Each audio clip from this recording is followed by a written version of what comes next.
ठीक है, so don't think so that it has been excluded from NTSC as well. Okay. If it is not included in CBSE board, so don't think so that it has been excluded from NTSC or GSTSC. आपको सब पढ़ना है.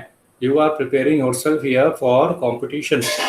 Okay, though meanwhile you will complete your board also, but the focus is on competition, isn't it? अब यहाँ पे जो board का main purpose तो नहीं है ना? मेन पर्पस आपका कंपटीशन है, आई थिंक. Yes sir. मैं कह रहा हूँ मेन पर्पस तो कंपटीशन होगा, I think. Yes sir. Competition है. So meanwhile we will complete the chapters of board as well. ठीक है, but our focus will be on competition, and NTSC don't have any well defined syllabus. Okay, so we will not exclude any chapter. We will go through entire chapters which is there in your book. Is that clear to everyone? Yes sir. So don't be any doubt. Okay, don't be in any kind of doubt that this is omitted, this we will do, or this we will not. Okay. मेरी voice I think सबको clear आ रही होगी. Am I audible to all? Yes sir. Okay. Yes sir. So today let's go through the chapters first of all which we had done earlier. Okay, in previous class we did constitutional design. Okay, and I think I have completed that chapter. है ना? Complete हो गया ना? Yes sir. Yes sir. Institutional design last topic था और वो भी cover हो गया. Okay. Yes sir. पर institutional design दोबारा समझा दो. Institutional design, okay, ठीक है. Any other doubt? Yes sir. Okay. Sir, जब partition हुआ था, पहले वीडियो तो ऑन करो. Your videos are not on, means those who are talking probably. अब अपने वीडियो तो ऑन करके बात करिए. Yes. सर जब इंडिया का पार्टीशन हुआ था, कॉन्स्टिट्यूएंसी भी डिवाइड हुई थी, तो सर पाकिस्तान में सिर्फ वो मेंबर्स गए थे क्या जो सिर्फ मुस्लिम कम्युनिटी से बिलोंग करते थे, या फिर सब गए थे?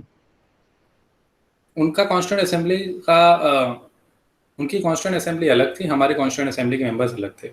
ऐसा नहीं हमारे कॉन्स्टिट्यूएंट असेंबली में कोई मुस्लिम मेंबर नहीं था. ठीक है, उनके डिफर थे, हमारे डिफर थे.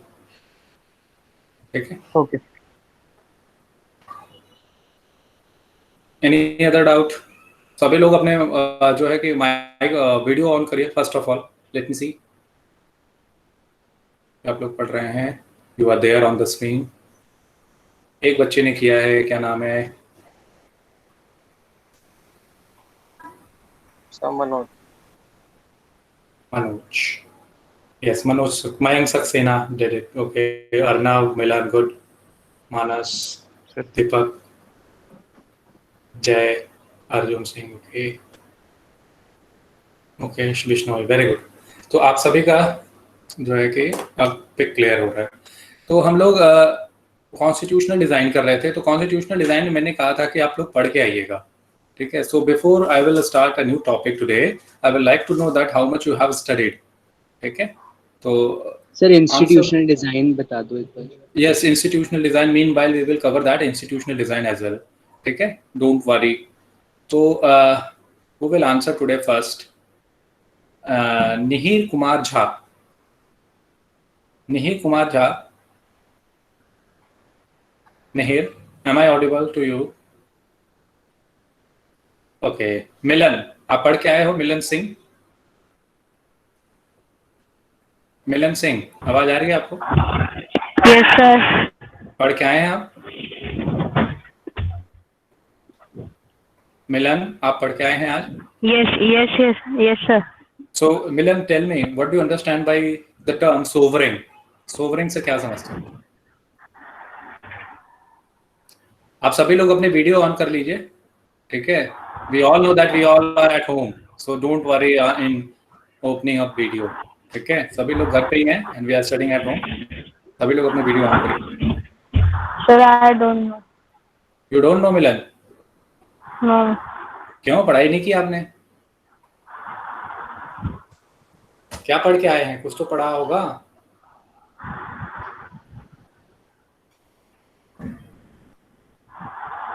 कुछ तो पढ़ा होगा मिलन आपने.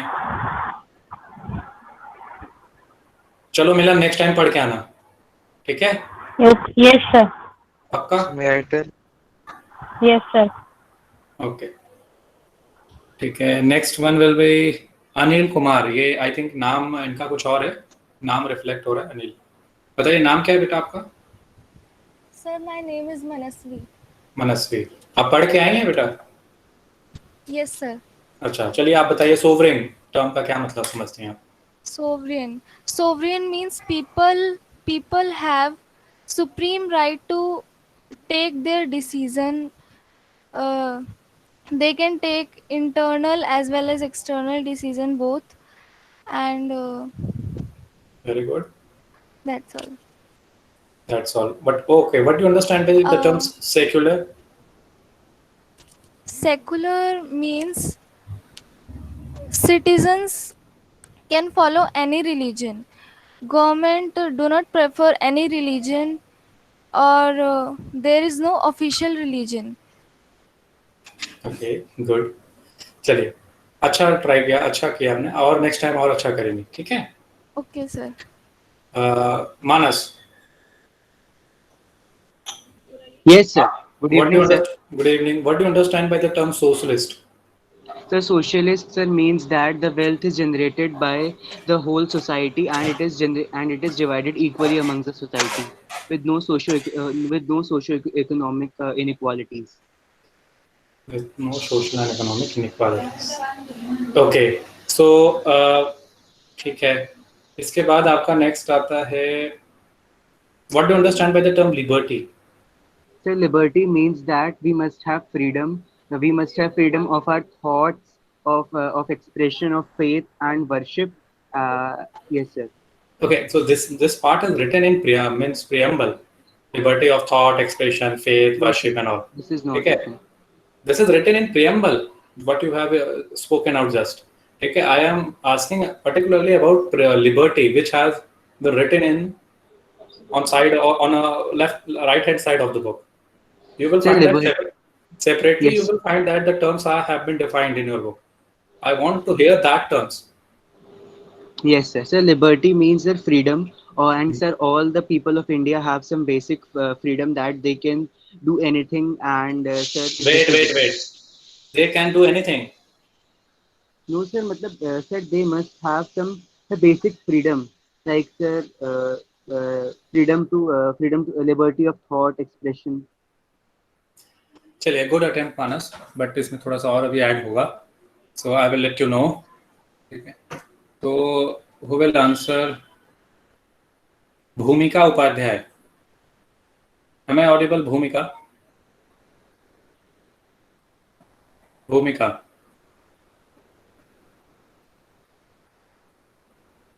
Mayank Saxena. Sir yes sir. आप लिबर्टी को डिफाइन कर सकते हैं? सर कर सकता हूँ। बताइए। सर लिबर्टी मतलब जो सिटीजन्स होते हैं एक देश के, उन पे कोई जो है अनरीजनेबल रिस्ट्रिक्शंस नहीं लगा रखा है। उनके पास जो हक है वो जो करना चाहते हैं कानून के अधीन। ओके, ठीक है, अच्छा ट्राई किया। Arnav. Good evening, sir. Good evening. Good evening. What do you understand by the term liberty? So the term liberty, it is written in the preamble of Indian Constitution. What it is written is liberty of thoughts, expressions, beliefs, and your worship and worship. And it tells us that we the citizens of India, we have the liberty, we have the rights, and we have the freedom that we can follow any belief. We can worship any god. There are no restrictions on our worshipping, on our beliefs. And Okay, what do we wait. think? Wait, Yes. Arnav, Yes, sir. मैंने अभी just शायद I think मानस को भी यही point बताया था कि you are explaining the terms which are written in preamble. I want to hear those terms which have been written on side, ठीक है, on right hand side of your book, means particularly define the term liberty. What do you understand by the term liberty? Okay, these are things which we find in our constitution, our preamble, thought, expression, worship and all. But what do you understand by the term liberty? Sir, Do the we term have liberty, complete liberty in India? sir, complete liberty in the sense that what we want to do, that liberty, or Yes. under the. चलो ठीक है. Liberty means freedom. ठीक है. Liberty का मतलब है freedom. मैं ही बता दे रहा हूँ. लिबर्टी का मतलब फ्रीडम है. तो do you think that there is a freedom to do anything in India? आप समझ आपको नो सर। क्या आपको ऐसा Sir, लगता है कि हमारे पास फ्रीडम है कुछ भी करने का? सर फ्रीडम है हमारे पास कुछ भी करने का सर, लेकिन वो होना चाहिए हमारे कॉन्स्टिट्यूशन के रूल्स के विदिन. कुछ भी करने का इसका मतलब ये नहीं कि हमारा मन चाहे तो हम कुछ भी कर लें, अपने पड़ोसी को तंग करें या कहीं किसी के साथ अब्यूजिव लैंग्वेज यूज करें. सर वो सब नहीं. सर कुछ भी करने का मतलब जो चीजें हमसे रिलेटेड है उन पे हमारा लिबर्टी हो, जैसे कि हम किस रिलीजन को फॉलो करें, वो एक तो एग्जांपल हो गया. वेट. तो ये हम कह सकते हैं कि हमारे पास लिबर्टी है, फुल लिबर्टी है? सर फुल लिबर्टी कुछ भी करने का सर इस ये नहीं कह सकते, ये नहीं है. हाँ, तो आप लोग अब देखोगे आपके बुक में ये टर्म लिखा हुआ है. अगर आप लोगों के पास बुक नहीं है तो आप बुक उठाइए और देखिए लिबर्टी वाले सेक्शन में. उसमें ये लिखा होगा कि there is no unreasonable restriction. इस टर्म का मतलब क्या है? There is reasonable restriction. ठीक है. There is no unreasonable restriction. इसको अगर हम सिंप्लीफाइड वर्ड में बोले, स्टेटमेंट अगर बोलना हो तो क्या बोलेंगे? That there are reasonable restriction. समझ में आ रही है बात? So there are reasonable restrictions. आप एक बार रीड करके सुनाइए Arnav, what is written there in liberty section. Yes, sir. There are no unreasonable restrictions on the citizens in what they think, how they wish to express their thoughts, and the way they wish to follow up their thoughts in action. तो क्या आप सोचते हैं, क्या action ले रहे हैं, उसमें आपके पास जो है कि रीजनेबल रेस्ट्रिक्शंस हैं. ठीक है. लिबर्टी है तो don't take it as granted that you have the liberty and you will do whatever you want. ठीक है. In this sense we don't have liberty. We have liberty to express ourself. We have liberty to choose our religion. We have liberty to worship any god. ठीक है. These are included in our liberty. ठीक है. Otherwise it will create a chaos. Okay, sir. समझ में आ रहा है? Yes, sir. Okay. तो secular Shruti Chandra, are you there? Shruti Chandra, are you there?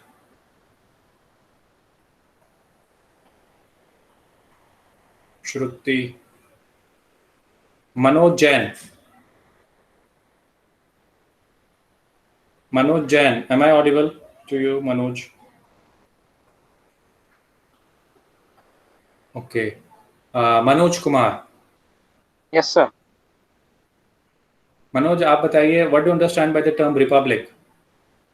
Sir, the term republic refers to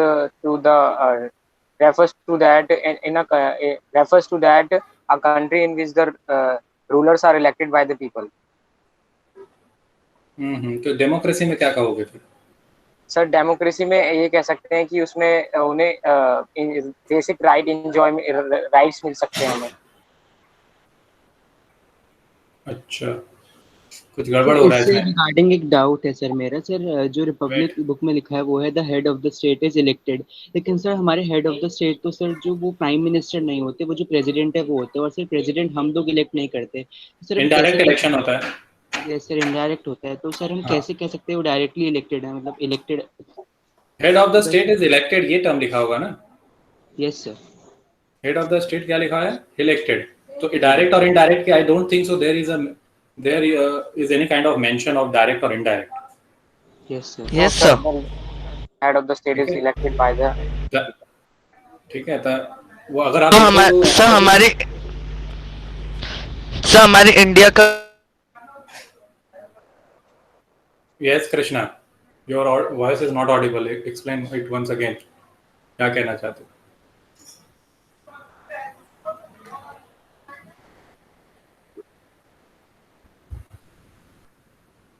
Krishna, you are not audible. मेरी आवाज सभी को आ रही है? Yes sir. Yes Yes, sir. Okay. Kartik Kapoor. Yes sir. Switch on your video, beta. First of all. Sir network issue है। Okay, तो ठीक है, नेक्स्ट टाइम उसको ठीक करा लेना।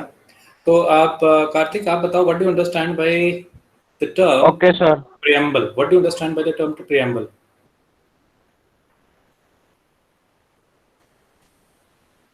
Sir, preamble is the soul of our constitution. Soul of the constitution, that's all, or anything else? It contains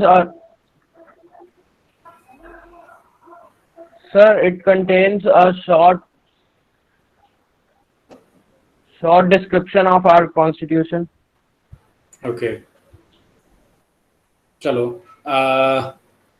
इसको और थोड़ा एक्सप्लेनेटरी टर्म में आपको बोलना था, अगली बार और अच्छे से पढ़ के आइएगा। Tisha Das, Tisha Das, are you there?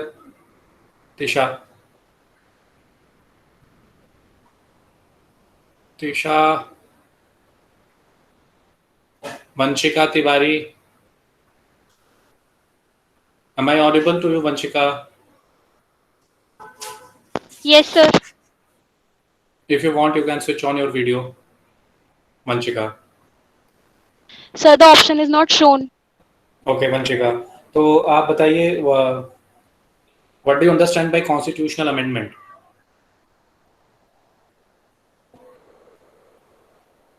Constitutional amendment से क्या समझते हो आप?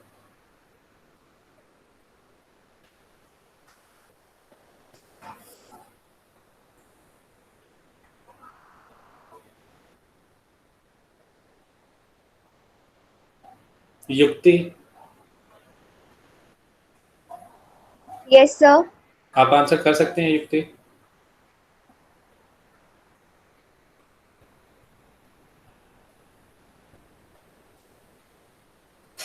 Sir may I answer? Deepak, yes, answer करिए दीपक। Yes, sir. Amendment, sir. As we know that in our constitution we can modify or delete something as we are not having its requirement according to the society. So if a law is made and it is not favorable for the people and people are not agreeing that this law should be there in our country, or they are not satisfied with that the parliament has passed that bill, so they can go against that, as they also can protest against that this law should be not included, or in this law are fundamental rights, or something else is abolished, and चलो ठीक है, we need to improve this. दीपक आपने अच्छा try किया, good. समय है। जय करदम, yes sir. बोलो, वीडियो ऑन करके पर बोलना है। The constitutional amendment is referred to any change in our constitution which is made by the supreme legislative body in our country. That's all. Yes, sir. समय संचित गोयल, संचित Goyal,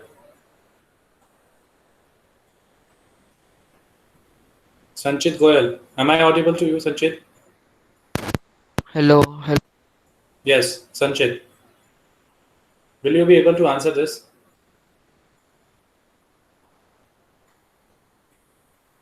Naman Mittal. Sanchit, switch off your mic. You are not audible. Naman Mittal. Yes, sir. Will you be able to answer? Constitutional design. Constitutional amendment in a proper way. Sorry, sir. Sir, may I answer? I can try. Sir, may I? Okay, Manas. Sir, constitutional amendment refers to any change that is made in the constitution by the supreme law, by the supreme law of the government. First thing. Second thing, there is a need to change the constitution as it is necessary to keep it updated. And Very sir, good. and sir, the next thing is that, sir, it is important to keep the dreams and aspirations of the people along with the along with all the things in the society. very good attempt. So constitutional amendment, as per means as you know that our constitution is a dynamic constitution. Yes, sir. And as per the time, as the time changes, society also changes, and the aspiration of people also changes. So we have made our constitution dynamic, in which provision of amendment is there as per Article 368. Okay, so as per this, we can add, delete, or modify any of the provision of the constitution to meet the aspiration of the people as well as of society. ठीक है, समय के साथ क्या होती है, चीजें बदलती रहती हैं, तो हमें क्या करना है, कॉन्स्टिट्यूशन को भी उसी तरीके से बनाना है कि वो क्या करें, उन चीजों को कोप अप कर लें, ठीक है, वो उस चीजों को इंक्लूड कर लें. This is what is written in institutional design basically. ठीक है, जो बेसिकली इंस्टीट्यूशनल डिजाइन अगर आप पढ़ोगे, so you will find the term constitutional amendment over there. And different institutions which are working over here in India are working with the means government institution particularly, ठीक है, are working in the purview of constitution or working as per the constitution.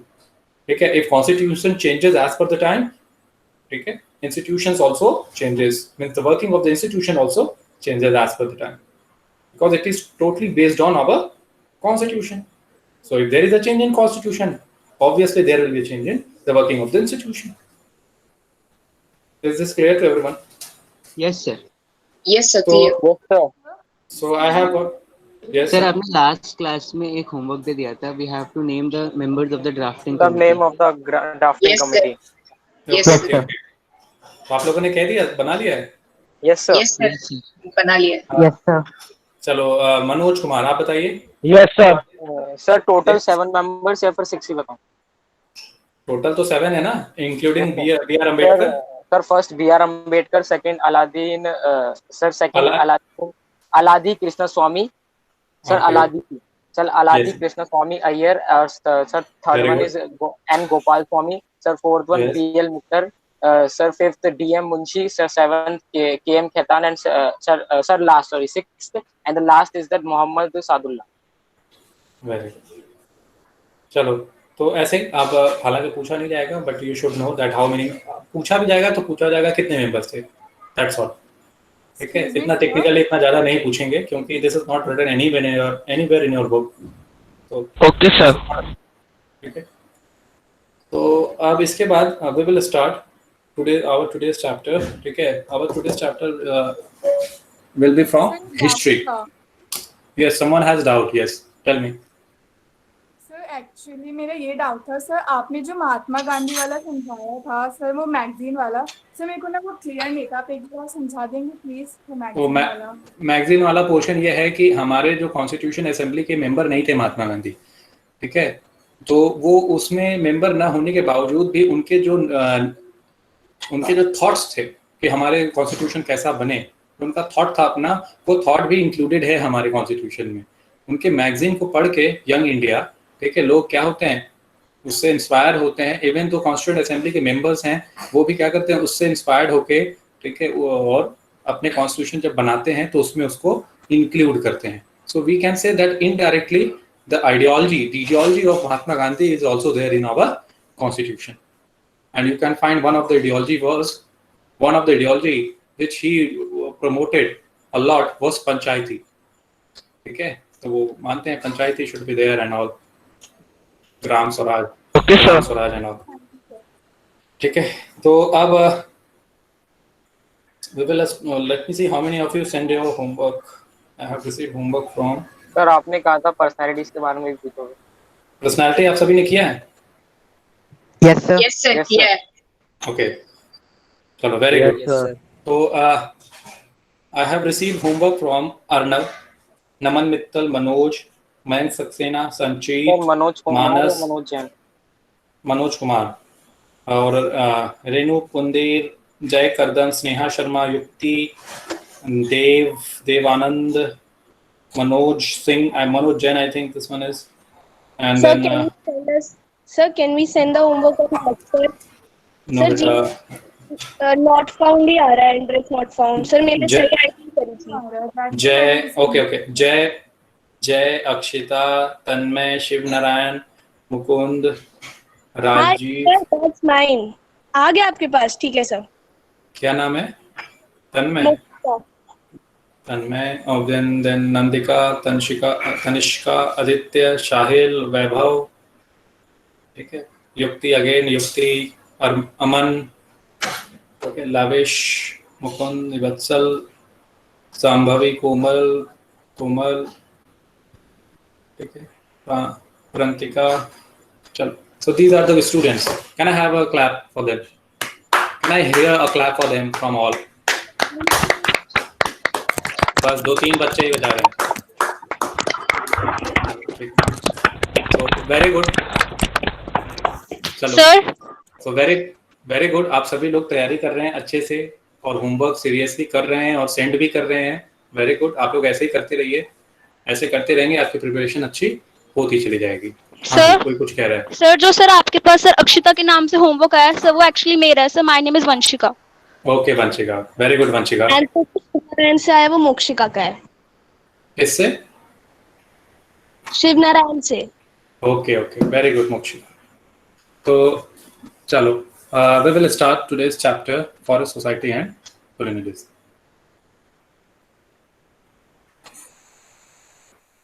Is this whiteboard is visible to all? Yes, sir. It is visible. So we will start with Forest Society and Colonialism.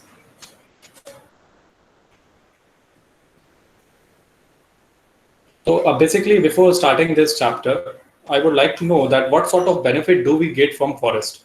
Can any one of you explain that how forests play an important role in our society or in our environment?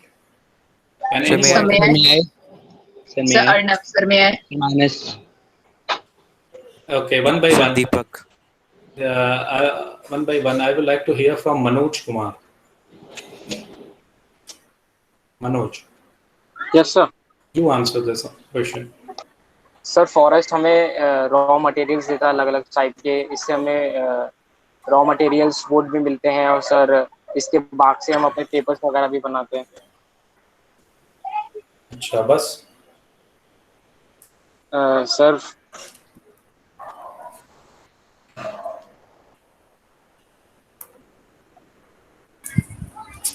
Arnab sir आप अपनी email sir white board पे लिख दीजिएगा. Yes, sir. Answer करो Arnab. Yes, sir.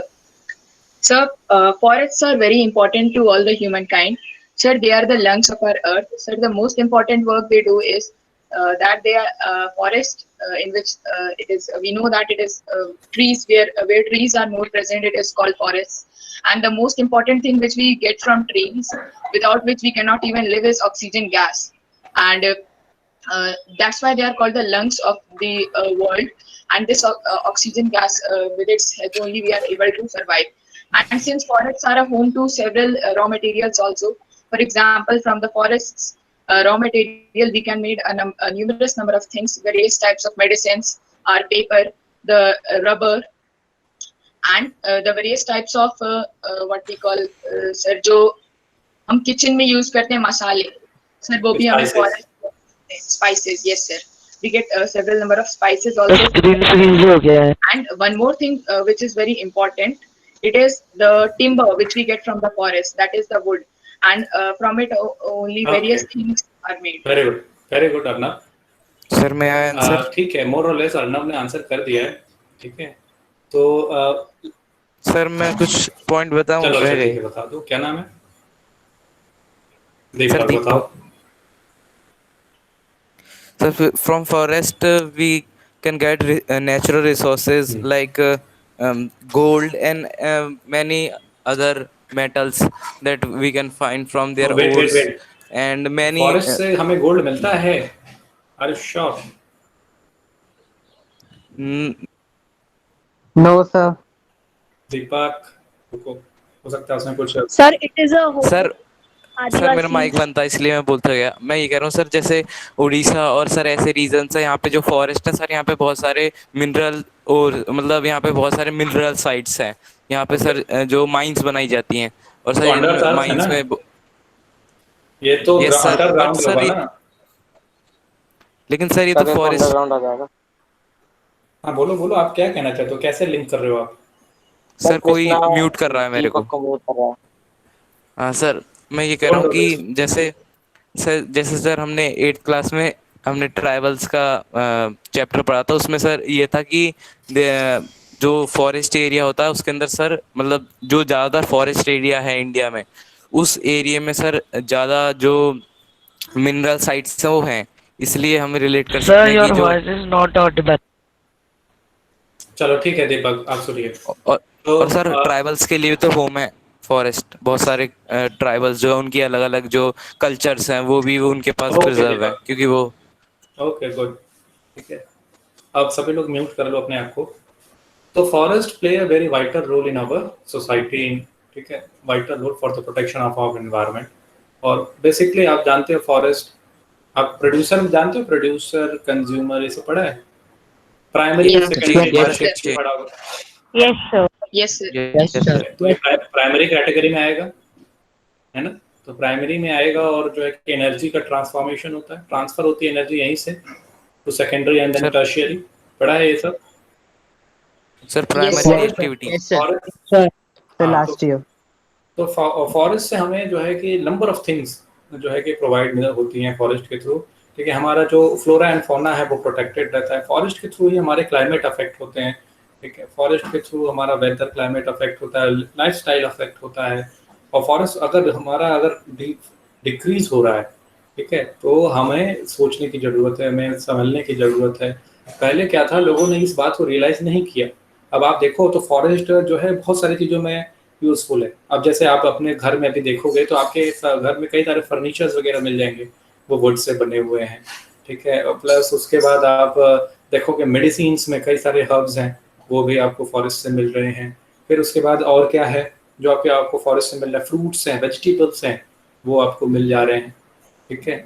और उसके बाद और आपकी डेली लाइफ में आप क्या किस तरीके का फॉरेस्ट के प्रोडक्ट का इस्तेमाल करते हो? Do you have any other example apart from this? Anybody? Paper. Yes sir. Paper, rubber, paper, clothes, cosmetic, sir gum, honey, ठीक है। तो इस तरह के से बहुत सारी चीजें हैं जो कि हमें फॉरेस्ट से एक्सट्रैक्ट करते हैं। तो जो people from earlier means western people particularly earlier time, they don't recognise this, they thought that they take it as a granted, forest as a granted. और उन्होंने इनडिस्क्रिमिनेटली फॉरेस्ट को क्या किया, रेकलेसली फॉरेस्ट को कटिंग करना शुरू कर दिया। Now after that they realize, okay, no, it plays a very vital role, and that's why they are making they are holding different kind of summits in order to protect the environment. Paris Climate Summit and all, सुना है आप लोगों ने सब? Paris वगैरह, हमें जो है कि CO2 को क्या करना है, उसके रिलीज को कम करना है और डिफॉरेस्टेशन कम करना है। अब क्या हुआ कि इंडस्ट्रियल डेवलपमेंट हुआ, ठीक है। जब इंडस्ट्रियल डेवलपमेंट हुआ तो उन्होंने क्या किया, इंडस्ट्रियल डेवलपमेंट के सपोर्ट करने के लिए, रॉ मटेरियल को एक्सट्रैक्ट करने के लिए फॉरेस्ट को बड़े पैमाने पे काटा। साथ ही साथ अब आप देखो one of the causes of deforestation भी समझेंगे, ठीक है। तो डिफॉरेस्टेशन में one of the causes which include industrial development, ये आपका आ गया रूट कॉज में, इंडस्ट्रियल डेवलपमेंट। पॉपुलेशन इंक्रीज भी कारण है। पॉपुलेशन इंक्रीज हुआ तो क्या हुआ, कल्टीवेशन उसी के हिसाब से क्या हो गया, इंक्रीज हो गया, ठीक है। कल्टीवेशन इंक्रीज हो गया तो इंडस्ट्रियल डेवलपमेंट हो गया, पॉपुलेशन इंक्रीज हो गई तो कल्टीवेशन इंक्रीज हो गया। तो इस तरीके से ये सारे फैक्टर्स हैं, ठीक है। अब कल्टीवेशन अगर आप देखो इंक्रीज होता है तो क्या होता है, forest area, suppose this is a forest area, ठीक है। यहाँ पे जब पॉपुलेशन बढ़ गई तो उनके लिए घर बन गया। अब वो घर बन गया बट उनको फीड करने के लिए फूड चाहिए, तो कल्टीवेशन के लिए इतनी ही जमीन बची। इससे पता लगा नहीं बात बनी, तो इतना भी फॉरेस्ट एरिया क्या कर दिया उन्होंने, हटा दिया। अब फॉरेस्ट एरिया कितना बचा, इतना ही बचा। अब यहाँ पे कल्टीवेशन करना शुरू कर दिया, ठीक है। फिर और पॉपुलेशन बढ़ गई, पॉपुलेशन अब यहाँ हो गई, यहाँ हो गई। अब क्या करें, अब और एक काम करो, इसको यहाँ और डिलीट करो, फॉरेस्ट अब इतना रह गया। तो one of the main factor is population increase या overpopulation, you can use the term as well. So you will find that overpopulation is the root cause of all problems. Yes sir. Overpopulation is the root cause of all the problem. कोई ऐसी problem बताओ जिसमें population का role ना हो. If you have any point, तो आप you can share with me. इसमें आप पॉपुलेशन ओवर पॉपुलेशन इंक्लूड नहीं कर सकते। तो ऐसा पॉइंट जानते हो आप लोग? Do you have any other any point in which we cannot add this overpopulation term? ठीक है, तो population is the root cause of all the problem, overpopulation particularly। ठीक है, जैसे जैसे ये बढ़ते चले जा रहे हैं सारी प्रॉब्लम बढ़ती चली जा रही है। अब आजकल जो है कि डिज्नी आ रहा है, हॉटस्टार डिज्नी, है ना? तो Hotstar Disney I think you all are watching, particularly watch National Geographic channel, ठीक है, BBC Earth। In that portion you will come across different kind of environmental issues and the causes of that environmental issues। ठीक है, so this will help you to develop your environment related knowledge। समझ में आ रही है बात? Yes sir। Yes sir। ठीक है, तो आप forest diversity is disappearing, यहाँ पे लिखोगे forest diversity is disappearing 1700 से लेके 1995। अब इसमें आपका root cause as per your book it says it is due to industrialisation. Root cause में पढ़ा तो था। हाँ, इंडस्ट्रियलाइजेशन आए थे तो उन्होंने पूरा फॉरेस्ट को अबॉलिश कर दिया था लोगों को। हाँ, अब देखो, अगर आप देखो ब्रिटिशर्स को देखोगे तो Britishers earlier had a very strong navy power. ठीक है, तो उनके एक स्ट्रॉन्ग नेवी पावर थी, साथ ही साथ इंडस्ट्रियल डेवलपमेंट हो गया। तो नेवी पावर को वो किस चीज़ के हेल्प से उसको सपोर्ट करते थे या मेंटेन करते थे? With timbers. ठीक है, तो उनके यहाँ अपने जब टिम्बर खत्म होते हैं तो वो क्या करते हैं, अदर जगहों पे कॉलोनी बनाते हैं, कॉलोनी 1 कॉलोनी 2। यहाँ के रिसोर्सेज को फिर क्या करते हैं, एक्सपोर्ट करवाते हैं, अपने यहाँ ले जाते हैं। ठीक है, और साथ ही साथ जो इंडस्ट्रीज हैं यहाँ पे उनके लिए रॉ मटेरियल भी इनको चाहिए। ठीक है, इंडस्ट्रियल डेवलपमेंट में, ठीक है, इनको उसके लिए इनको रॉ मटेरियल चाहिए। तो colony work as a what, so means colony work as a source of raw material. ठीक है, source of resources for Britishers और डिफरेंट colonizers। तो इंडिया में particularly Britishers से, that's why I am using the term Britishers over here। ठीक है, तो you will find industrialization की वजह से it has been said that 13.9 million square kilometer of forest or 9.3% of the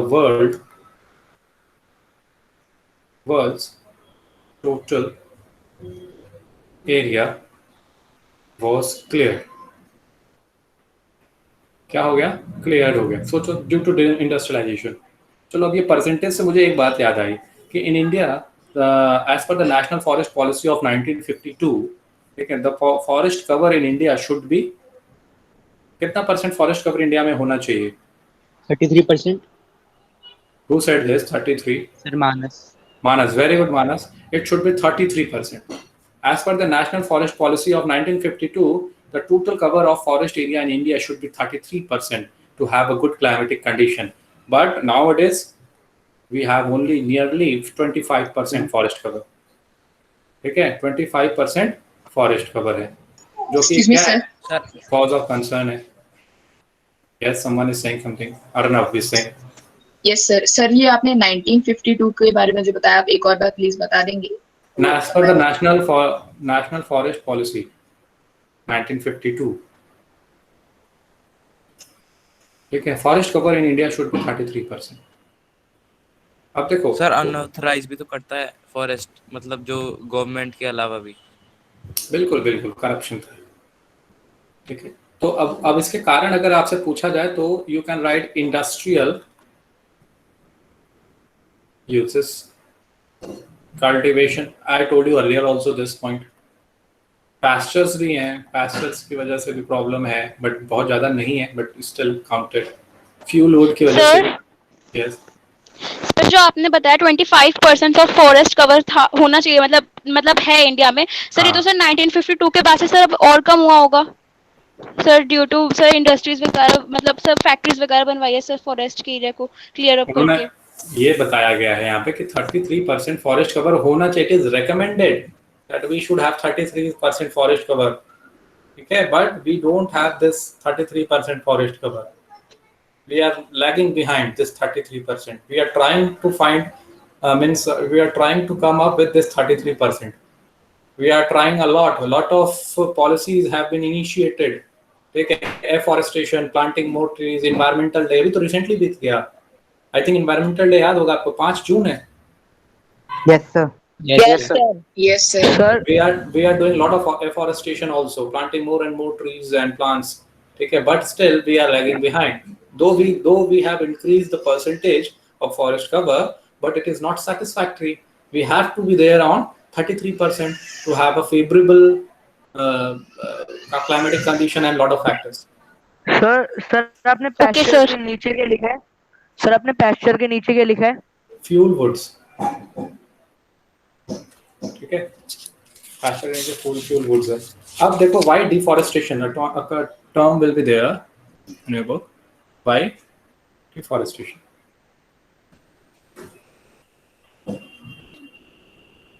Why deforestation? So why deforestation? ये भी आपसे exam में पूछा जा सकता है. What do you understand by the term deforestation? So you will write the disappearance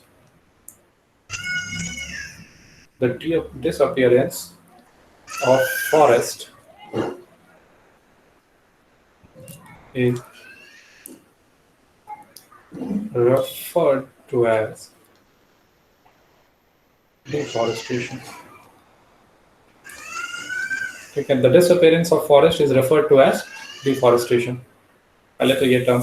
अब why deforestation? What are the causes? As discussed earlier also, but a specific one will be the colonial rule.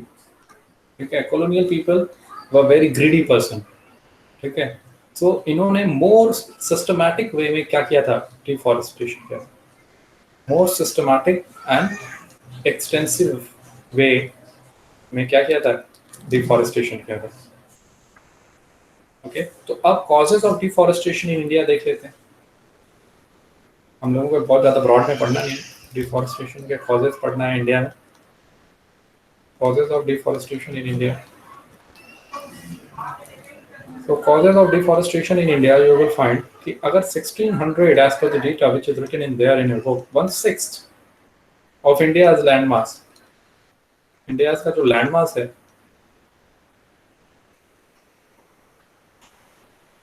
Land mass was under cultivation.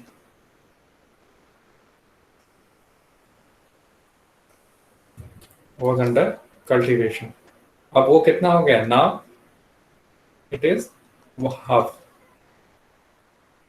ठीक है, now it has become half. चाहे इसमें लिख लो पूरा. I think it will better to write the entire thing. Now it has become half. ठीक है, sir ये 1600 क्या है?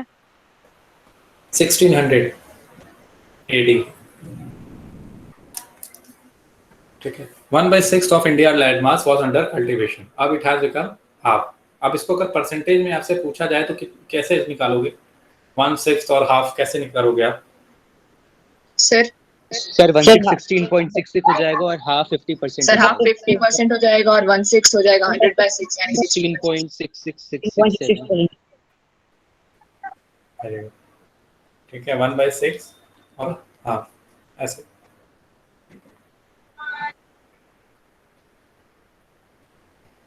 बहुत सिंपल सा है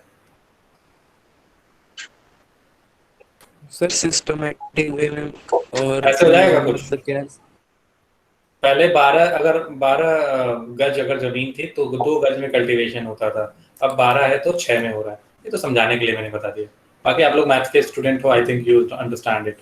आप लोगों की मैथमेटिक्स स्ट्रांग है, आई बिलीव दिस. तो चलो, तो अब कॉजेस में अगर आप देखो तो पॉपुलेशन बताया मैंने.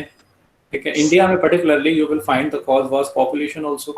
ठीक है, पॉपुलेशन था, फिर डिमांड फॉर फूड बढ़ता गया. Population as I told you, तो इसकी वजह से डिमांड फॉर फूड भी बढ़ा. डिमांड फॉर फूड बढ़ा तो कल्टीवेशन बढ़ा. अब ये कॉजेस तो थे ही, इसके अलावा कॉलोनियल पीपल आते हैं तो उनके अपने खुद के कॉज होते हैं. ठीक है, क्योंकि वो टेक इट फॉर ग्रांटेड लेते हैं कि that this is our colony and it has a very duty. Okay, this colony has a very duty to serve us. ठीक है, सभी लोग अपने माइक को म्यूट करिए पहले। कॉलोनियल पीपल में, कॉलोनियल पीरियड में, इंडिया के कॉलोनियल पीरियड की बात हो रही है, कल्टीवेशन को बढ़ा दिया गया रैपिडली, कल्टीवेशन एक्सपैंडेड रैपिडली। ठीक है, कल्टीवेशन एक्सपैंडेड रैपिडली। अब इसका कारण क्या था? What was the reasons? Very important for the examination, that what was the reason that under colonial period cultivation expanded rapidly. Write it down somewhere in your notebook, the question which I had explained just now. But what are the reasons during colonial period in which cultivation expanded rapidly? Okay, the first one which you will write, that British encouraged the production of commercial crop. अब देखो, आप लोग इस पे notes खुद से बनाओगे, मैं बस आपको पॉइंट दिखाऊंगा। कमर्शियल क्रॉप्स क्या हो गए कि डिमांड बढ़ती गई। कमर्शियल क्रॉप्स आप जानते हो, कॉटन, जूट, आप लोगों को याद है wheat rice, wheat rice, yes, Indigo. अब देखो, अब आपको याद होगा फ्रेंच रेवोल्यूशन याद होगा, तो उसमें मार्टिन क्यू वर्डलॉग बताया था मैंने, San Domingo. Yes sir, San Domingo. Yes sir, ये 3 जगह थी जहाँ पे स्लेव ट्रेड होता था, फ्रॉम बॉर्डियक्स एंड नैंटिस। ठीक है, स्लेव्स वहाँ से जो है बिजनेसमैन जाते थे अफ्रीका, लोकल चिफ्टन से स्लेव खरीदते थे, ब्रांडेड एंड शैकल्ड, उनको भेज दिया जाता था कहाँ? Caribbean island. वहाँ पे प्लांटेशन वर्क होता था। Plantation work is a very labour extensive work, मैंने वहाँ पे ये भी पढ़ा था। ठीक है, तो डिमांड अब वहाँ पे, तो देखो ब्रिटिशर्स वहाँ पे यूरोपियंस ले गए, वहाँ पे अपना प्लांटेशन रिलेटेड वर्क करा रहे हैं अपने कॉलोनीज में। यहाँ पे ब्रिटिशर्स यहाँ पे इंडिया में कराते हैं, तो कमर्शियल क्रॉप की डिमांड ज़्यादा है। अब कमर्शियल क्रॉप आपसे अगर पूछा जाए, कमर्शियल क्रॉप का मतलब क्या है? कि वो क्रॉप जिसका व्यापार किया जा सके वर्ल्ड मार्केट में। ठीक है, उसको क्या कहते हैं? हम कमर्शियल क्रॉप कहते हैं। अब ऐसे कौन से क्रॉप हैं जो कि कमर्शियल क्रॉप है? ये आप देख लीजिए, जैसे शुगर, जैसे प्रॉफिट बने, हाँ, वीट भी है, एंड कॉटन, इंडिगो कॉफी भी हो सकते हैं, कॉफी भी कह लो, चलो कॉफी टी सब प्लांटेशन में आता है, हालांकि कॉफी टी सब, ठीक है, प्लांटेशन में आ जाता है। प्लांटेशन भी जो है क्या हो सकता है? कमर्शियल, प्लांटेशन भी कमर्शियल क्रॉप में आता है। जूट, तो ये सारी चीज़ें कमर्शियल क्रॉप की डिमांड थे। तो इसके लिए जो है इन्होंने लार्ज स्केल पे क्या किया? डिफॉरेस्टेशन किया। लार्ज कॉफी क्या पे लिखा है? कॉफी लास्ट में लिखा है, कॉफी एंड टी दिख रहा है सभी? Sir, will you please repeat the question once? I was not able to write. Yes. Sir, will you please repeat the question once again? Yes, sure. Colonial period में what was the reason during colonial period in which cultivation expanded rapidly? Question mark. So you will prepare the answer from your book. Okay, I am just explaining the keywords. Okay, with the help of this you will write the answer by your own. ठीक है, I think मैंने आपको अब लगभग हम लोग familiar हो चुके हैं, 1-2 महीने से हम लोग स्टडी कर रहे हैं। So you are well aware that how I use to write notes. आपको लिख के बताया है मैंने ना, जब व्हाइट बोर्ड की क्लासेस चलती थी तब भी मैं लिख के सब समझाता था, याद है आपको? Yes sir, yes sir. हाँ, वही तरीका अपनाइए। This is how you have to write answers. ठीक है, अब अपना आप 9th में आ गए हो तो थोड़ा सा स्टैंडर्ड बढ़ाइए। ठीक है, स्टैंडर्ड बढ़ाइए, अब थोड़ी सी चीज़ों को सीखिए, अपने से करने की कोशिश करिए। Is this clear? And you can do it. अब मैंने जैसे किया उसी को क्या करना है आपको? इमिटेट करिए और उसी वे में अपने आप में एक हैबिट डेवलप करिए। इससे आपकी राइटिंग स्किल बढ़ेगी, ठीक है, एनहांस होगी। You will be able to answer things by your own. तो अब नेक्स्ट वन इज, अब ये कारण क्या था? What was the reason behind it? To feed the population. Reason क्या था? इसमें कमर्शियल क्रॉप के डिमांड्स बढ़ रहे थे और इसमें वीट, शुगर, कॉटन, इन सब चीज़ों को, पर्टिकुलरली वीट को देखो तो क्या था? Reason was feeding population. तो should I rub this now? Yes sir. Sir coffee Yes, का sir. लिखा था। Yes sir. Yes sir. Coffee के बाद coffee and tea. The Okay, sir. coffee and steel. Tea and tea, not steel. It's not a cross. Sir question sir थोड़ा जैसे sir हमने 8th में मतलब हिस्ट्री तो सर 9th की एकदम फ्रेंच और बाहर के उसकी है, लेकिन जैसे सर सिविक्स और ये जो ज्योग्राफी है सर, इनमें से थोड़े थोड़े सर जो वो है वो 9th से बहुत रिलेटेड है ना सर। जैसे 9th की कोई क्वेश्चन है उसका जो जवाब 8th में हमने पढ़ रखा है, जैसे मैं आपको बताता हूँ कि ये हमने पढ़ा था इसमें। हाँ हाँ बिल्कुल, तो यही तो तरीका है, एक ही चीज को पढ़ना है आपको। मैंने शायद आपको ये शायद बताया हो कि what is the way of memorising, एक ही चीज को कई बार पढ़ो। यही सारी तो बेसिक चीजें हैं जो कि इंसान को जाननी चाहिए। आप क्या करना है आपको। अभी कुछ बच्चे इस वहम में रहते हैं कि वो अरे ये तो अब हो गया 8th, अब खत्म कुछ भी नहीं होता। ठीक है, वो आपको अगर समझ गए तो आपको और अच्छे से पढ़ोगे नेक्स्ट क्लास में, फिर उस क्लास का समझ गए तो और अच्छे पढ़ोगे नेक्स्ट क्लास में। तो इससे आपका ब्रेन डेवलप होता है, एक्चुअली कंटेंट ब्रेन के डेवलप होते हैं, और जैसे हायर स्टडीज में जाओगे और इजीली आप पढ़ पाओगे। अदरवाइज क्या होगा, हायर स्टडीज में गए बैक वाला तो क्लियर ही नहीं है, तो चुपचाप बैठे रहोगे। बच्चा कौन अच्छा करेगा हायर स्टडीज में? जिसका बैकअप अच्छा है, जिसका फाउंडेशन अच्छा है, वो फटाफट आंसर करेगा। ठीक है, is this clear to everyone? Yes sir. Yes, sir. Yes, sir. Approach ये होना चाहिए। तो now yes, so the reason was this is for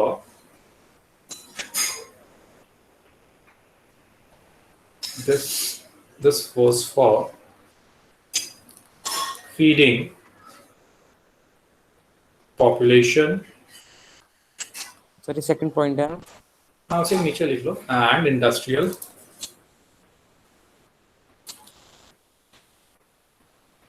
and to fulfill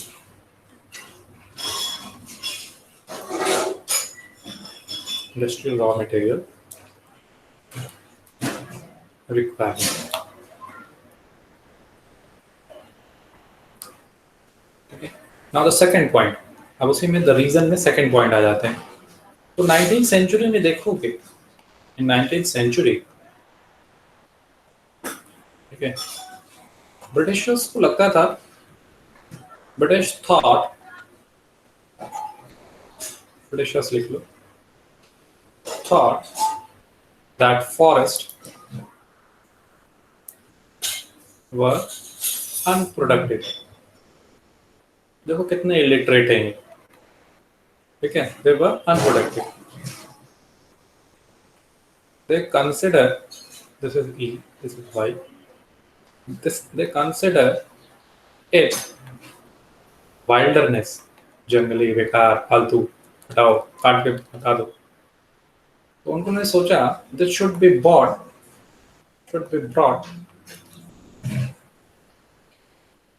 under cultivation करते हैं, चलो पैसे कमाएंगे इससे, हटाओ इन सब पेड़ों को।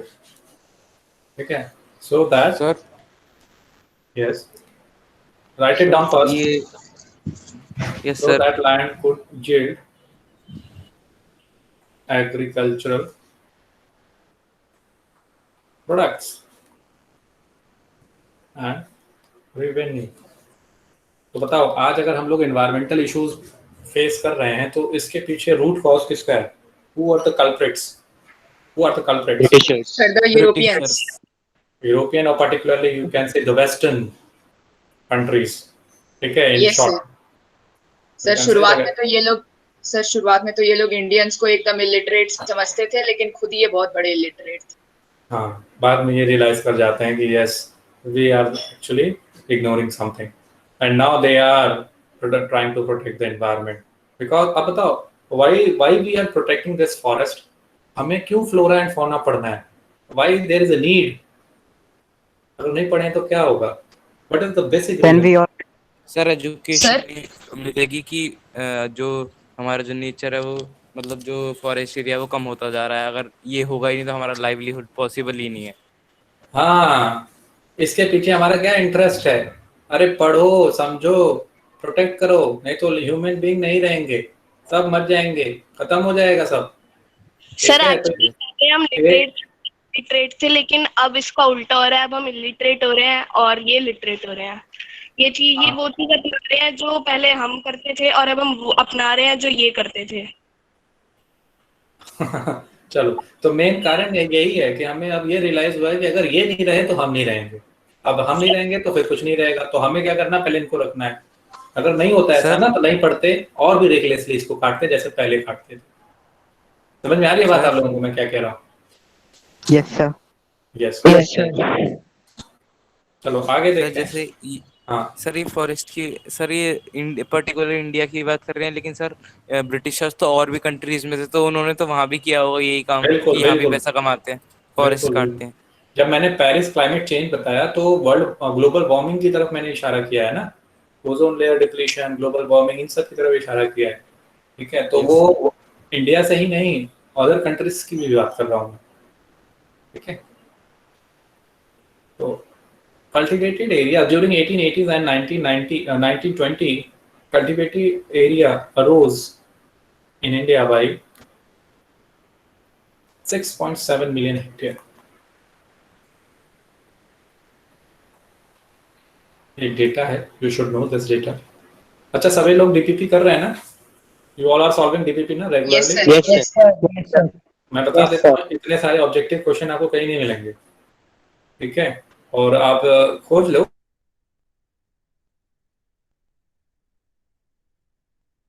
सर आपकी आवाज नहीं आ रही। सर आपकी आवाज नहीं आ रही। आपकी वॉइस सर चली आपकी गई। आवाज नहीं आ रही सर। आपकी सर वॉइस यू नहीं आ आर रही। Inaudible sir.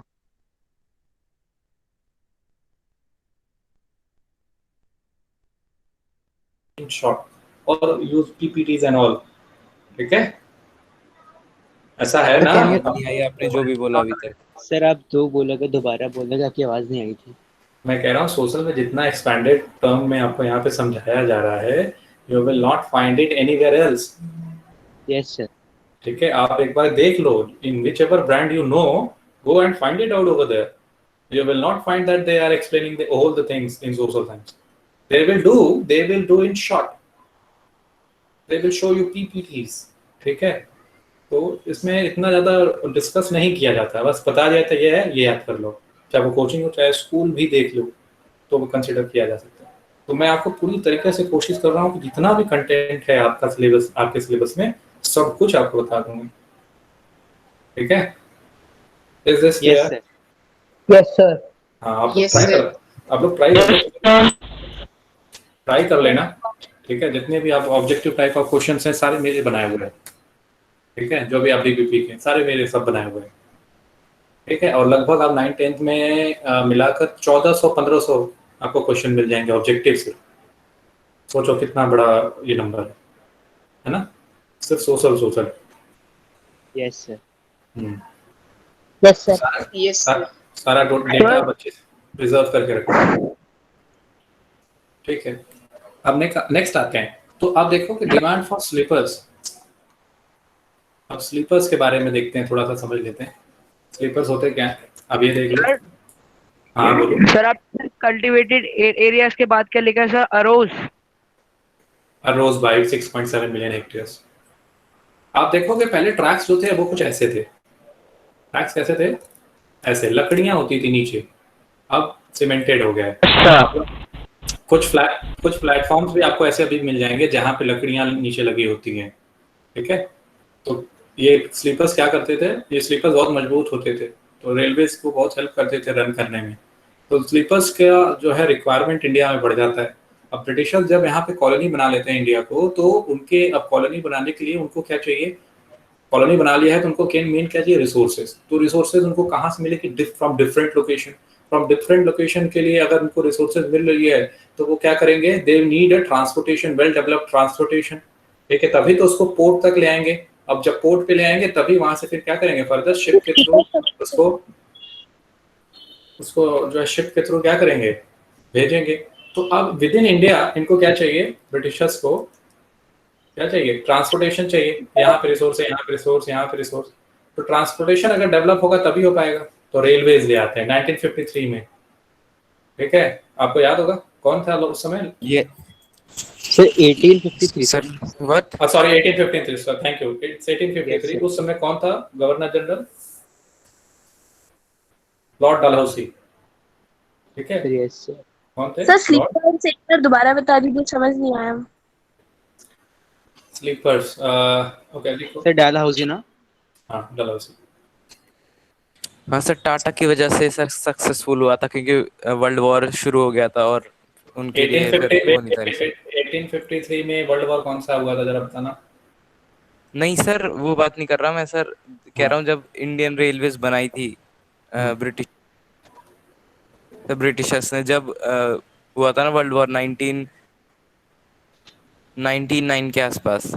गलत है, चलो ठीक है, मैं 1914 सर मैं ये बता रहा हूँ कि 1910 सर, इसमें उनका प्लान था कि इंडियन रेलवेज बनाएंगे क्योंकि उनका ट्रांसपोर्ट इजी हो जाएगा।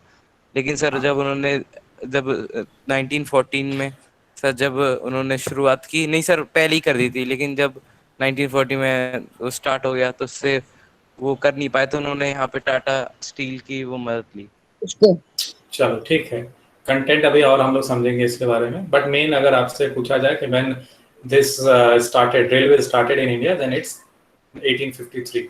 ठीक है, अब यहाँ पे वुडन प्लैंक्स, अब किसी ने पूछा स्लीपर्स क्या होते हैं, तो स्लीपर्स होते हैं एक wooden plank laid across railway tracks, they hold the tracks in position. और ये किससे बने होते हैं? टिम्बर से। किससे बनते होते हैं? किससे बने होते हैं? टिम्बर से। तो ब्रिटिशर्स ने रेलवेज लाए तो टिम्बर्स की रिक्वायरमेंट हुई तो पेड़ों की कटाई और ज्यादा बढ़ी। और उसके अलावा मैंने आपको बताया कि ब्रिटिशर्स के पहले क्या थे, नेवी पावर बहुत स्ट्रांग थी, they had a very strong navy power. उसी नेवी पावर के बदौलत वो क्या करते थे, दूसरी कंट्रीज पर अटैक करते थे, उसको कॉलोनी बनाते थे। ठीक है, तो उस नेवी पावर को मेंटेन करने के लिए भी वो जो है कि टिम्बर्स का इस्तेमाल करते थे। Timber is a very durable would. Yes sir, वो ड्यूरेबल इतने होते थे कि मतलब इतने हैवी जो ट्रेन्स थे उसके अंदर पैसेंजर थे उनको संभाल पाते थे टिम्बर। अरे उनको ट्रैक संभालना है, ट्रैक को जो है कि ट्रैक को पकड़ के रखना है, होल्ड करके रखना है, ताकि उस पर रेलवे अच्छे से रन कर पाए। और ये of course timbers are very durable. ठीक है, हार्डवुड टिम्बर्स में कभी वो दीमक वगैरह नहीं लगते टिम्बर में। Okay sir. अगला टॉपिक या पिछले पॉइंट का ही पार्ट है। चलो, someone is saying something. Yes. चलो अब नेक्स्ट आते हैं, oak forest in England were disappearing. देखो अब यहाँ पे ब्रिटिशर्स में प्रॉब्लम आएगी। चल आई rub this now? Yes sir. आप देखोगे oak forest in England, sir नाम है oak. Yes, oak forest tree है, आप लोग देख लेना। हाँ सर, ओक राजा पेड़ों का। Yes disappearing.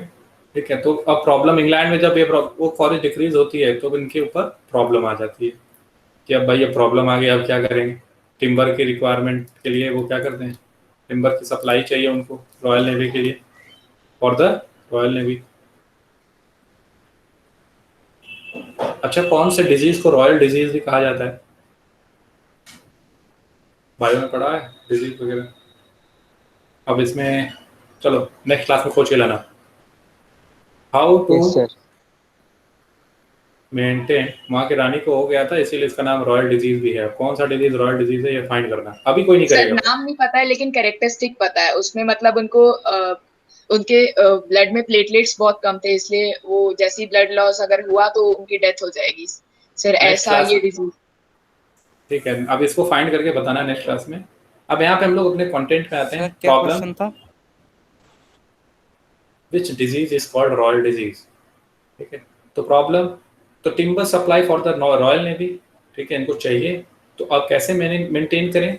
तो 1820 में आप देखोगे इन 1820 सर्च पार्टीज को भेज दिया जाता है कि जाओ खोज के ले आओ टू एक्सप्लोर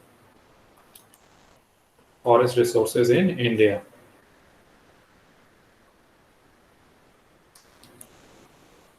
ठीक है, फर्स्ट पार्टीज को भेज दिया जाता है कि go and explore the forest resources in India. तो अब वहां पर जाते हैं तो मिल जाता है साउथ इंडिया में, ठीक है, कि बहुत ज्यादा फॉरेस्ट रिसोर्सेज यहाँ पे है। आप देखोगे जब इनको ये मिल जाता है तो विद इन अ डिकेड, ठीक है, सर को बोलते हैं रॉयल डिजीज। किसको? ठीक है, अभी नहीं बोलना था, मैंने आपसे कहा भी था। चलो यहाँ पे देखो, with in a decade. Sir मुझे भी पता था लेकिन मैंने नहीं बोला। were being failed. Trees were being failed. ठीक है, on a massive scale. On a massive scale. Massive scale पे ट्रीज को क्या करने के लगे? गिराने लगे और टिम्बर को एक्सपोर्ट करने लगे। Timber exported from India. ठीक है, अब 18 ये तो हो गया भाई टिम्बर, रॉयल नेवी को सपोर्ट करने के लिए। फिर 1850s में आपको मैंने अभी बता भी दिया, 1853 particularly new demand for railways. ठीक है, और रेलवेज की क्यों डिमांड थी? Colonial trade and for the movement of imperial troops. जानते हो ना ट्रुप्स किसको कहते हैं? सैनिकों को भी ले आने ले जाने के लिए और व्यापार के लिए, दोनों के लिए उनको रेलवे चाहिए था। ठीक है, अंडरलाइन कर लो इसको तो आप लोग। फिर वुड का इस्तेमाल किया जाता था एज अ फ्यूल, ये भी लिख लो।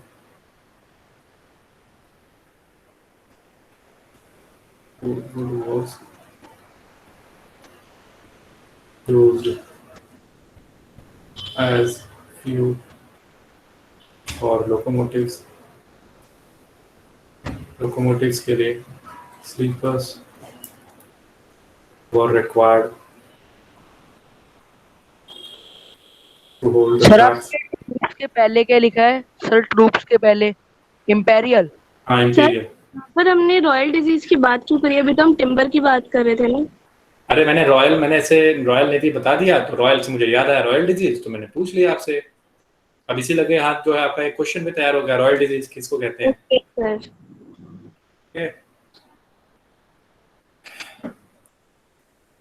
सही है ना? आप लोगों को एक्स्ट्रा क्वेश्चन भी अगर दिमाग में आए तो बता दिया करें, है ना? क्वेश्चन भी आपके तैयार होते रहेंगे साइड बाय साइड। आपके सर भी बताएंगे इसके बारे में। नहीं, ये तो मैंने पूछ लिया है। आपके सर वैसे बताएंगे आप। ठीक है, तो मैं क्या कह रहा था, मैं भूल गया एक्चुअली। याद दिलाओ क्या मैं पढ़ा रहा था अभी। हाँ, wood sleepers were required sir, यहाँ पे वुड रिक्वायर्ड और timber required. Very good. Wood was used for fuel for locomotive, sleepers were required to hold the tracks. ठीक है, 1 माइल में अगर देखा जाए 1 माइल में कितने स्लीपर्स लगते थे? लगभग 1760 से लेके 2000 स्लीपर। ये याद रखिएगा, बहुत ज्यादा। 1 मीटर से भी कम में एक स्लीपर था। हाँ, अगर आपके पास बुक होगी तो you will find that it has written over there how timbers were cut, means timber trees were cut recklessly. ठीक है, और मद्रास प्रेसिडेंसी में एनुअली अगर आप देखो एक जो डेटा दिया है उसमें 35,000 पेड़ काटे गए थे। Have you found that in your book? आपके book I think should be there with you. Yes sir, found. So you 35,000 trees Madras Presidency में काटे गए थे। अब उसके बाद इन्होंने क्या किया, इसके अलावा जो इनसे कट सके वो उसको तो इन्होंने काटा ही, साथ ही साथ कॉन्ट्रैक्टर्स को भी दे दिया। अब कॉन्ट्रैक्ट में दे दिया कि देखो इतने सारे पेड़ हैं, उसको देख लो कितने हैं। तो कॉन्ट्रैक्ट ने देख लिया, अच्छा हाँ इतने हैं, कितना दोगे? तो अब देखो अगर टिम्बर रहेगा 100 रुपए का तो कॉन्ट्रैक्टर कहेगा कि भाई हम इसका आपको 70 रुपए दे देंगे, आपको कुछ नहीं करना है, आपको सिर्फ 70 रुपए लो तो जाओ, हम काम करेंगे और 100 रुपए का ही मैनेज करेंगे। तो वो कॉन्ट्रैक्टर को मिल जाता है ऐसे समय पे, तो वो 70 रुपीज दे के वो 100 ही नहीं उससे ज्यादा कोशिश करता है कि उससे ज्यादा वो क्या कर सके, उसको एक्सट्रैक्ट करे वहां से, ज्यादा से ज्यादा प्रॉफिट हो। 1 के बाद क्या लिखा है? 1 माइल ठीक है, तो वो क्या कि सर ये कॉन्ट्रैक्टर्स के समझ में हाथ नहीं आया, 70 रुपी 100 रुपी का टिम्बर। चलो, कॉन्ट्रैक्टर्स को जो है कि हैंड ओवर कर दिया गया था जो है कि फॉरेस्ट कटिंग के लिए। तो कॉन्ट्रैक्टर्स को जब आप कोई भी काम दे देते हैं तो कॉन्ट्रैक्ट है, जब as the name suggest contract, तो जैसे कि हमने किसी को कॉन्ट्रैक्ट दे दिया है कि ये काम करना है आपको, ठीक है। सपोज वो 100 रुपीज़ का काम, मतलब वो 100 रुपीज़ का काम था, हमने सोचा कि 100 रुपीज़ का काम है, कौन करे, हमें इसमें जो प्रॉफिट होना है हमें बस प्रॉफिट मिल जाए और काम हो जाए। तो सपोज कॉन्ट्रैक्ट को दे रहे हैं, कॉन्ट्रैक्टर देख रहे भाई 100 रुपीज़ का काम है, इनको 70 दे देता हूँ, 30 मेरा अपना हो जाएगा, ठीक है। समझाने के लिए ऐसा बता रहा हूँ, ऐसा कहीं पे भी लिखा नहीं। आपको कॉन्ट्रैक्टर क्यों रेकलेसली फॉरेस्ट को काटेंगे ये समझा रहा हूँ। तो कॉन्ट्रैक्टर क्या करेगा, अब उस 30 को मेंटेन करने के लिए वो जो है कि रेकलेसली ट्रीज को कट करेगा। वो 100 तो ले जाएगा, साथ ही साथ वो कोशिश करेगा और भी ज़्यादा उसको प्रॉफिट हो सके, और भी ज़्यादा वो ट्री करे, कट करे, और भी ज़्यादा वो वैल्यू एडिशन कर ले, ठीक है, ताकि उसका मैक्सिमम प्रॉफिट उसको मिल सके। तो इन्होंने क्या किया, जितना कॉलोनियल पीपल ने जितना हो सका अपने से काटा, बाकी कॉन्ट्रैक्टर को दे दिया। कॉन्ट्रैक्टर ने और रेकलेसली जो है क्या किया, पेड़ों को काटा। सर मतलब जो जितने ज्यादा पेड़ काटता था उसे उतने ज्यादा पैसे मिलते थे। हाँ, पेड़ काटोगे तो पैसे मिलेंगे, ठीक है। तो ये डिफॉरेस्टेशन लार्ज स्केल पे हुआ। अब फिर उसके बाद नेक्स्ट आप देखोगे प्लांटेशन के बारे में है। प्लांटेशन आप देखोगे टी, कॉफी, रबर, मैंने आपको ऑलरेडी समझा दिया है, ठीक है। चीप रेट्स पे यूरोपियन प्लांटर्स को दे दिया गया था, वो उसको क्या करते थे, यहाँ पे उगाते थे, नेचुरल फॉरेस्ट को बहुत डिस्ट्रॉय किया उसके वजह से, और उसको फिर बना के यहाँ पे सेल करते थे विद इन इंडिया भी, और as well as particularly for Europeans. Tea and coffee, ठीक है, टी के बहुत ज़्यादा शौकीन है, ठीक है, बीवरेज क्रॉप। तो अब इसमें इस तरीके से आप प्लांटेशन में देखोगे। आप देखो इसके अलावा इनको लगा कि हमें और भी सिस्टमैटिक वे में जो है क्या करना चाहिए, फॉरेस्ट को होल्ड करना चाहिए, ठीक है। तो अब यहाँ पे अब जो टर्म आप पढ़ोगे वो है rise of commercial forestry, rise of commercial forestry, ठीक है। तो राइज ऑफ कमर्शियल फॉरेस्ट्रीज में अब ब्रिटिशर्स देखो जितना तो उनके हाथ में आ रहा है, ठीक है, जो नहीं आ रहा है उसको लिए भी वो चिंतित हैं। तो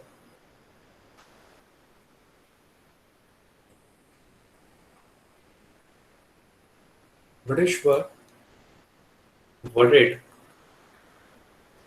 ठीक है। सर इसमें मैं 1960s और सॉरी 1860s और 1890s के बारे में भी कुछ बता रखा है। यूज ऑफ फॉरेस्ट बाय, पहले लिखो जो बता रहा हूँ फिर मैं उसको एक्सप्लेन करता हूँ जो भी आप कह रहे हैं। Local people, use of forest by local people and reckless felling of trees by traders, okay, would destroy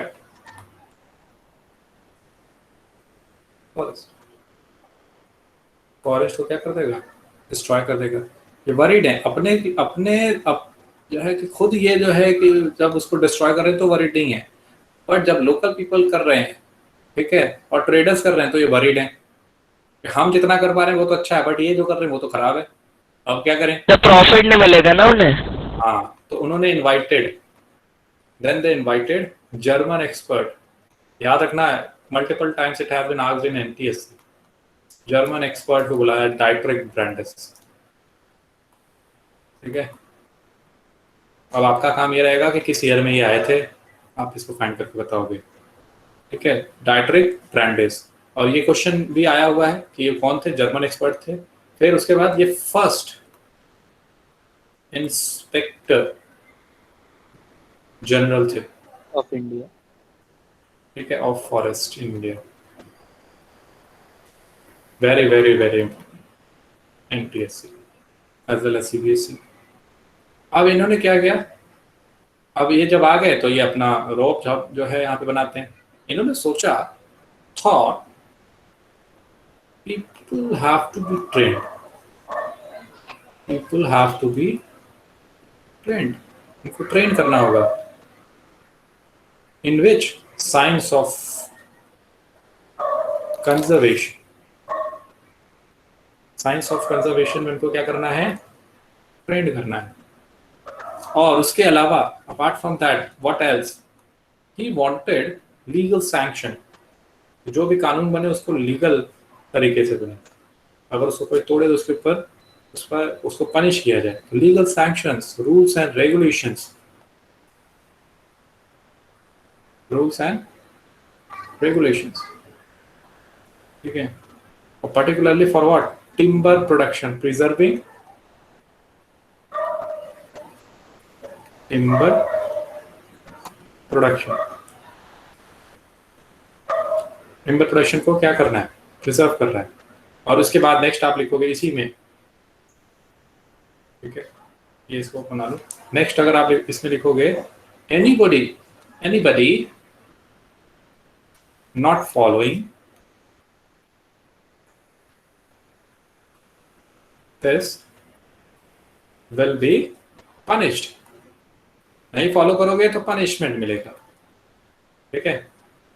तो दिस इज ऑल। अब देखो ये colony, they are Britishers, they come from outside, they set up themselves over here, ठीक है, और resources को exploit करते हैं। रिसोर्सेज को एक्सप्लॉइट करते हैं तो जो है देखते हैं कि जो रिसोर्सेज बच जा रहे हैं अब उसको कैसे एक्सप्लॉइट करें।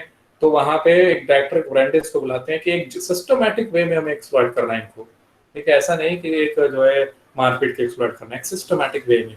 तो डायरेक्टर ब्रांडेज आते हैं, वो कहते हैं ऐसा करते हैं, रूल्स एंड रेगुलेशन बना देते हैं, लॉज इंप्लीमेंट कर देते हैं, और जो इस लॉ को नहीं मानेगा उसको पनिश करेंगे, ठीक है। तो एक सिस्टमैटिक वे में देखेगा कि अरे एक जो भी काम हो रहा है वो एक सिस्टमैटिक वे में हो रहा है, ठीक है, अच्छा हो रहा है, ठीक है। आते बाहर से हैं, लॉ बनाते हैं और हमारी चीज को यूज करते हैं, और हमें अगर हम उसमें यूज करना चाहें तो हमें क्या करते थे? पनिश करते थे। समझ में आया? यस सर, बस मतलब अपने प्रॉफिट का ही देखते थे। हाँ, कोई समझो तुम्हारे घर में बाहर से आता है, ठीक है, तुम्हारे सामान को यूज करता है और तुम उससे छुओ तो तुम्हें 2 थप्पड़ भी लगा देता है। कितना सही था ये? काफी गलत था ना? Yes sir. Yes sir. तो ऐसा ही कुछ हुआ, ठीक है। अब इसके अलावा आप देखोगे आपको क्या याद करना है for your NTSC.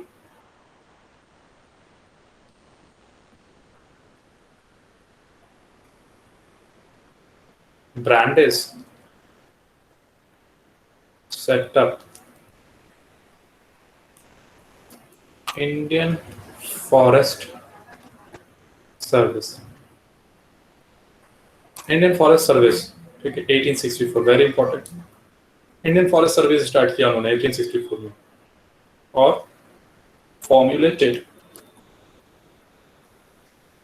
Indian forest act, Indian Forest Act of 1865. This is also very important. आप अगर एनटीएससी का पेपर देख रहे हो तो इसको देखना, ये क्वेश्चन आए हुए क्वेश्चन। आप लोगों को एनटीएससी बार बार मैं जब कह रहा हूँ ना, तो आप लोग क्या करोगे? इसके पेपर भी देखोगे, ठीक है। किसी चीज को क्रैक करने के लिए, उसके लिए हमें क्या करना होगा? स्ट्रैटेजी बनानी होगी। स्ट्रैटेजी, दुश्मन को जानना, दुश्मन से लड़ने से पहले दुश्मन को जानना जरूरी है। अगर एनटीएससी को दुश्मन समझते हो तो उसको पहले जानो। क्यों दुश्मन है? क्योंकि तुम निकाल नहीं पाओगे। अगर तुमसे निकल जाता तुम्हारा दुश्मन नहीं होता। तो अब तुम उसे जानने के लिए तुम्हें उसको देखना होगा कि इसमें क्वेश्चन कैसे आते हैं, और जब क्वेश्चन कैसे आएंगे तो आप उसको बहुत चीजें उसकी समझ सकते हो। अब जब बहुत सारी चीजें उसकी समझ लोगे तो ऑब्वियसली आपको क्रैक करने में क्या हो जाएगी? आसानी हो जाएगी। Is this clear? Yes sir. Yes sir. तुम्हारे जैसे, तुम लोगों के जैसे कई सारे बच्चे पढ़ रहे हैं, ठीक है। चलो लॉकडाउन ही सही, बट बच्चे पढ़ रहे हैं। ऐसा नहीं है बच्चे घर पे बैठे हुए, सबके पेरेंट्स लगे हुए हैं, सब बच्चों को पढ़ाया जा रहा है, ठीक है। पेरेंट्स उसमें इनिशिएटिव ले रहे हैं। तो ये मत सोचना कि मैं पढ़ रहा हूँ, अरे मुझे आता है तो देख लेंगे, ठीक है। कंपटीशन ये नहीं होता। अब देखो, अब आपको मैं कुछ चीज़ें आज थोड़ी एक्स्ट्रा बताना चाहूँगा। अब you are studying in academic, ठीक है। 9th पढ़ो, पास हो जाओगे। 10th पढ़ोगे, पास हो गए। 11th पढ़ोगे, पास हो जाओगे। 12th पास हो जाओगे। ग्रेजुएशन पास हो गए, ठीक है। पोस्ट ग्रेजुएशन पास हो गए, ठीक है। एम्प्लॉयमेंट नहीं मिला, ठीक है। एम्प्लॉयमेंट नहीं है, क्यों? क्योंकि तुम्हारे जैसे बहुत सारे लोग हैं ऐसे, ठीक है। तुम्हारे अंदर क्या ऐसी बात है? तुम्हारे अंदर बात है, तुम्हें लगता है चलो आओ कंपटीशन दो, survival of the fittest, competition.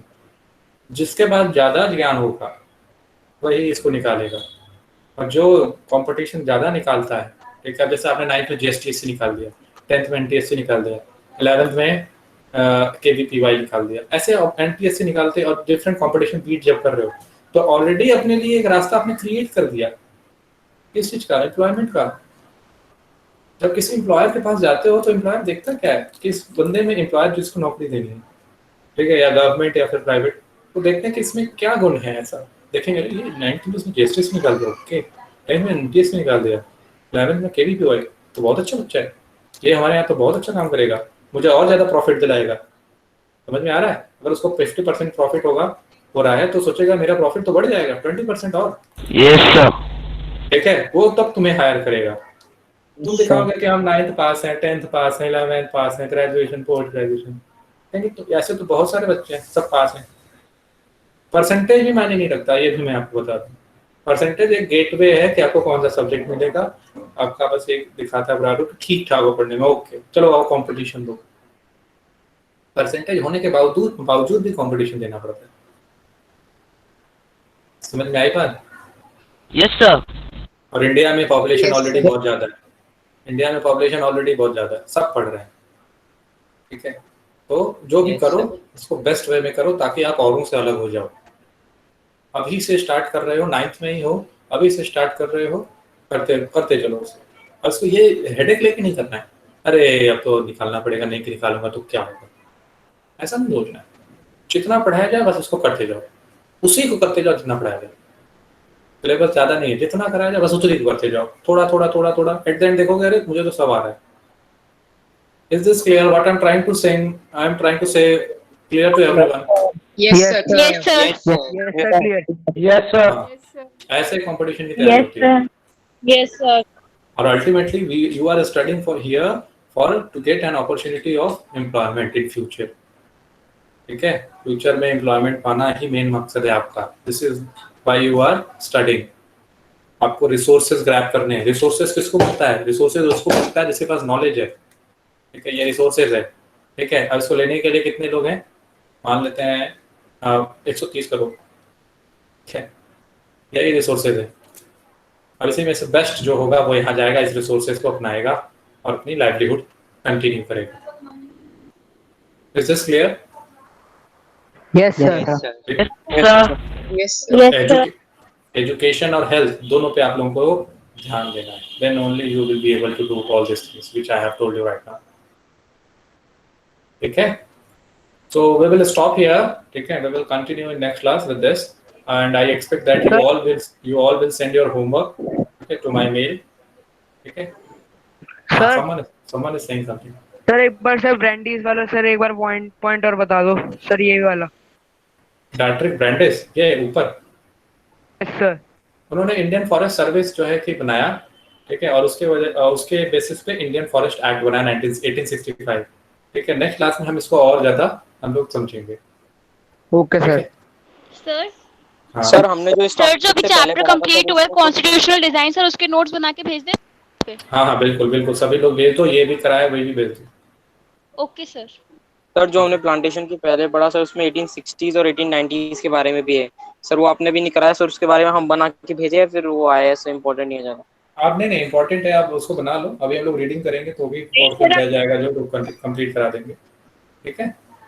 Okay उसमें थोड़ा सा डेटा लिखा है, प्लांटेशन में वही डेटा दिया हुआ है, यूरोपियन प्लांटर्स खरीद सर प्लांटेशन से पहले सर जिसमें 1860s 25,000 1500 किलोमीटर सर, इसके बारे में कुछ ऐसे बता रखा है। अच्छा, हाँ उसको रीड कर लो, हम लोग रीडिंग जब करेंगे तो डिस्कस कर लेंगे, ठीक है। Okay sir. चलो